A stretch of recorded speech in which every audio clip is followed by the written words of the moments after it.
this video, I'm going to show you how to throw a bowl on the pottery wheel. So centering is the same way that we did for a cylinder. So make sure that your arm is really locked into your hip. We need side pressure and top pressure. Have two wheel wedge or cone.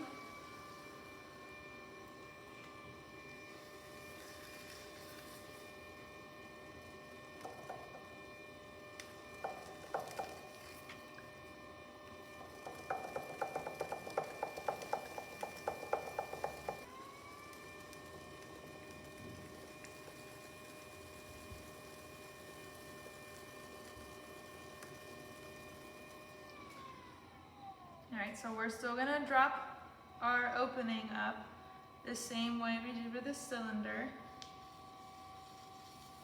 But when we create our base, instead of it being a flat base like this, try not to do this, flat base like this, when you are pulling towards you, you are going to lift your finger to create that nice curved inside.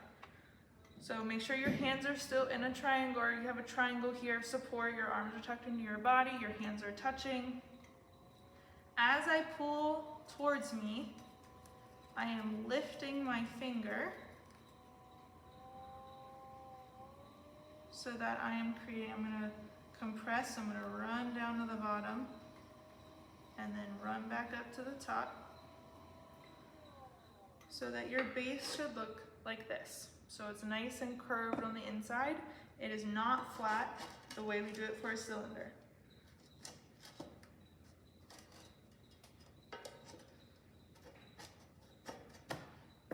Okay. So again, we still want to do volcano, even though our bowls naturally come out. We're trying to avoid it flopping because the force of the wheel naturally wants everything to go that way anyways. So we're still going to do volcano, and we're slowly going to drop it out into that bowl shape. So hands are touching, outside hand's the only one applying pressure, inside hand is just hanging out.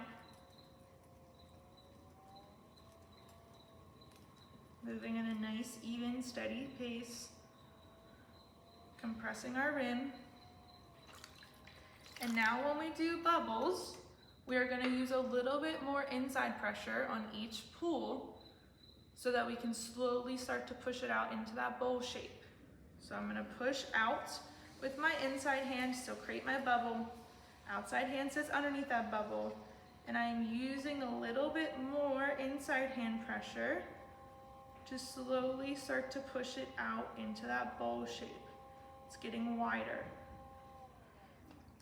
Now, if that's happening with your cylinder or any other thing, or any other thing you're throwing, you're using too much inside hand pressure and you want to use a little bit more outside hand pressure then.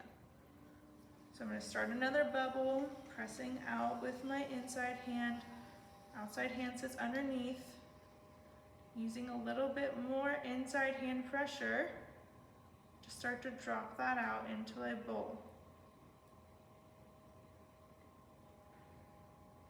Now, I don't have any more clay to pull up, no more bubbles for me to make.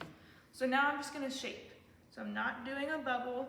My hands are just pushing the clay so I can start to shape it where I want it to go. So if I want it to come out more, I would use more inside hand pressure. If I want it to come in more in some places, I use more outside hand pressure.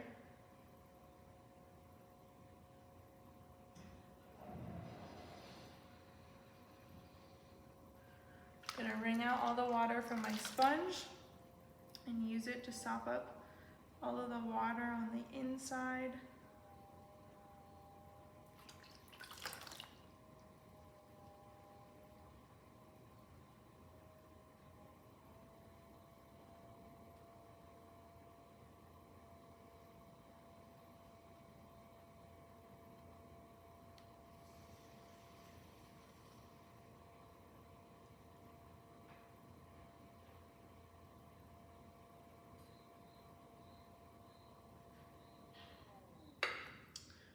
And now I have my bowl.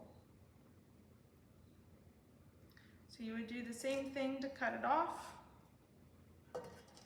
You're gonna wrap the wire around your fingers. Make sure that your thumbs sit on top of that wire, which then sits directly on top of the back. And you're gonna pull that straight towards you. Then you'll take this, wrap it up in plastic, and then in a couple days it'll be ready to trim.